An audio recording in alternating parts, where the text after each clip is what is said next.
United Nations Secretary General Antonio Guterres thanked U.S. President Donald Trump and commended the efforts of Qatar, Egypt, and Turkey for their efforts in brokering the diplomatic breakthrough that led to the ceasefire deal. He also said the UN is ready. The United Nations will provide its full support. We and our partners are prepared to move now. We have the expertise, the distribution networks, the community relationships in place to act. Supplies are in place and our teams are on standby. We can scale up food, water, medical and shelter assistance at once.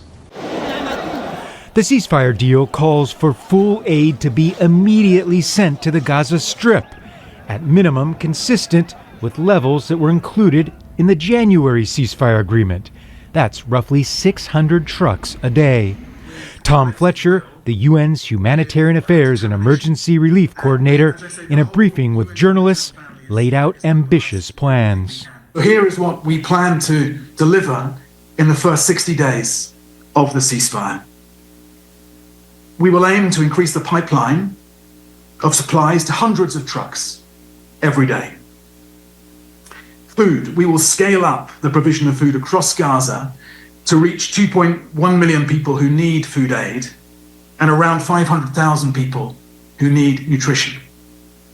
Famine must be reverted in areas where it has taken hold and prevented in others.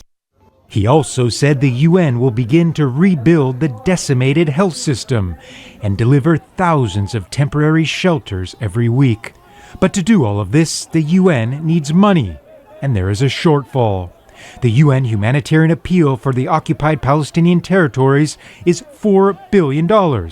It is only 28% funded. Every government, every state, every individual that has been watching this crisis unfold and wondering, what can we do? If only there is something we can do. Now is the time to make that generosity count. While there are still many unanswered questions, it's clear that aid distribution will be the main role played by the United Nations during the initial phase of this ceasefire agreement.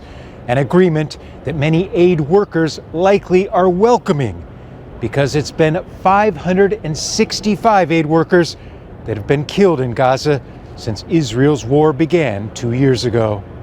Gabriel Elizondo, Al Jazeera at the United Nations in New York. Don't miss out, get the full picture. Subscribe to Al Jazeera for reliable news and expert insights. Like, share, stay ahead.